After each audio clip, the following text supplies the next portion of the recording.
Detroit's gonna work. Now listen to this.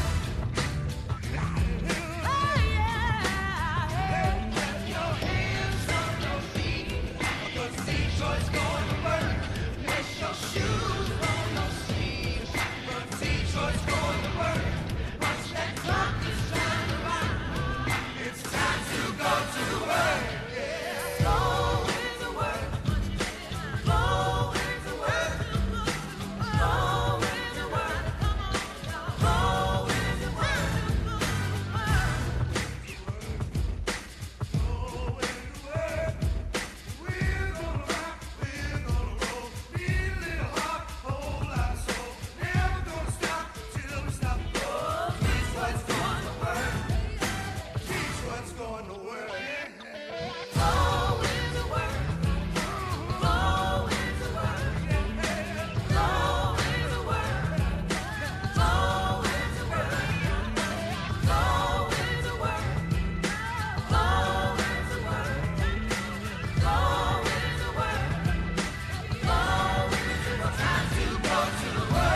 The Detroit Pistons are sitting at home while the NBA playoffs are well underway. And today, in the latest edition of Kevin's First Take, we're going to tackle just how the Pistons can get back on the right side of the ledger and back into the playoffs. Good evening, everybody. My name is Kevin McShane, and I want to thank you for tuning in to the latest edition of Kevin's First Take. And I have 4 principal reasons and suggestions for the Pistons to carve out a successful path to victory going into next season. Now, when you look at the Pistons, one of the biggest things they've got to decide is the health of Reggie Jackson. How healthy is the knee, and can they go forward with him as their starting point guard? Certainly, you look at when he came back from the injury, he certainly wasn't the same player. The explosiveness, the playmaking ability have certainly left him void because of the injury. So the Pistons have got to look at whether or not they can continue to move forward with Reggie Jackson as their point guard, because they really don't have a heck of a lot of flexibility this offseason to improve their roster with the max contract that they gave Andre Drummond, which we'll talk about in a second, and the contract they currently have with Andre Drummond, and the contract that they may potentially have to sign Contavious Caldwell-Pope to. So really they won't have a heck of a lot of flexibility in the assets they will be able to acquire this offseason.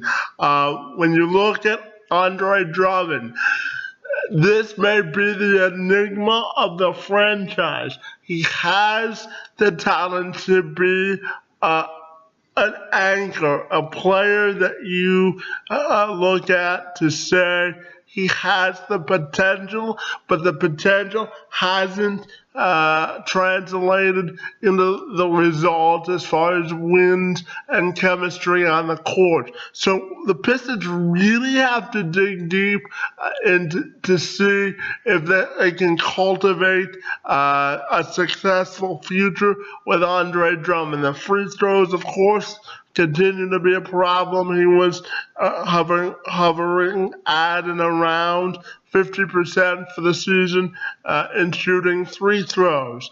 And certainly he has to become a more consistent post player and develop an offensive weaponry to go with his propensity to rebound the basketball. And certainly when you look at Andre Drummond too, you have to question whether he has the motor to succeed, because you watch the Pistons some nights and he has tremendous energy and some nights it just doesn't.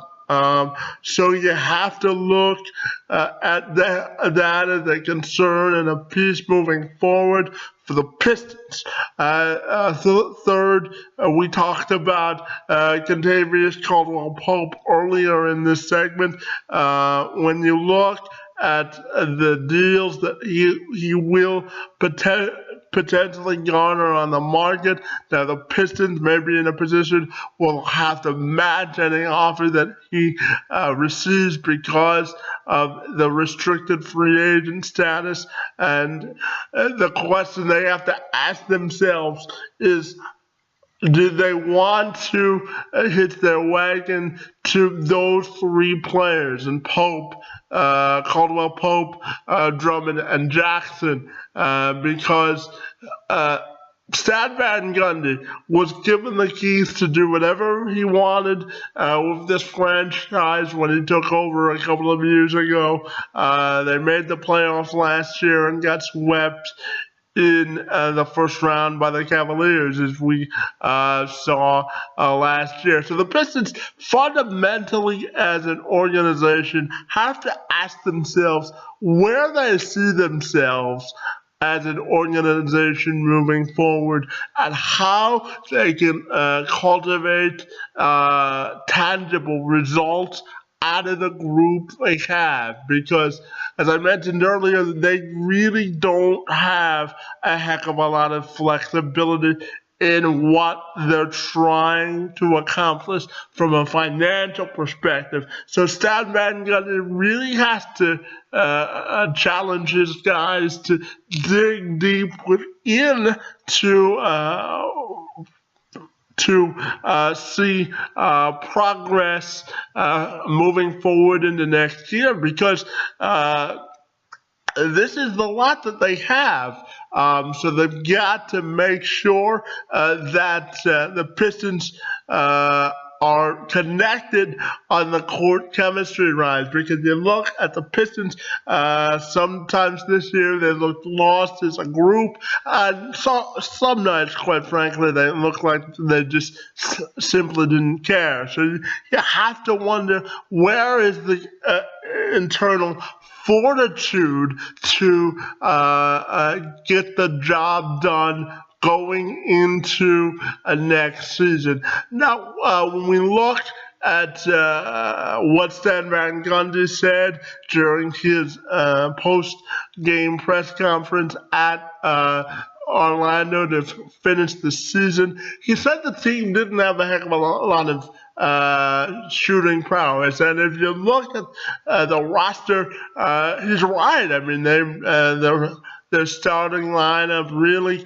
never found a groove. Now, part of that is because of injury, and part of that is they're just not a good shooting team, quite frankly, and they've got to find a way to become more of a transition-happy team to get easier buckets on the court moving forward. So if we look at the Pistons, again, they've got a couple of few areas or 4 points and principles to concern themselves with this offseason. One being Reggie Jackson's health. The second being whether Andre Drummond can find the mental capacity to be engaged on a nightly basis. The third, of course, is whether Contavious Caldwell-Pope will be back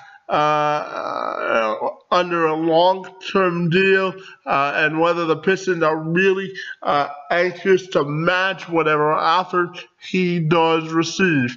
The fourth really is, what is the identity of this basketball team? Because the Pistons, for a couple of years, have really been a team that has been a team of mismatched parts. So this has to be the situation in the offseason where the Pistons do a lot of self-scouting because, again, the flexibility they have from a financial perspective is tied up in players like Drummond and Jackson, and if they bring Caldwell-Pope back, that's certainly the chunk of where the money is going to go. So internally, they're going to have to make sure that they work to internally get better because externally and anything outside of the league, unless they find some miraculous pot of cash, free agents aren't going to come here. So they have to internally get better and find an identity that makes sense for them. So it'll be an interesting offseason for the Pistons, one that I'm sure that Pistons fans all across the land will be interested to see exactly where this team goes, because certainly right now it's just a mismatch of parts where they have to ask themselves, can this be salvageable?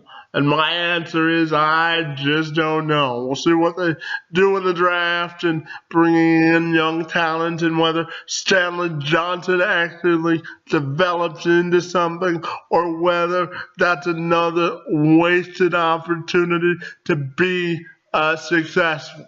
Because the Pistons had high hopes for Stanley Johnson. He had part of the season where he was essentially missing in action and set down for further development. Now he did come back with some sort of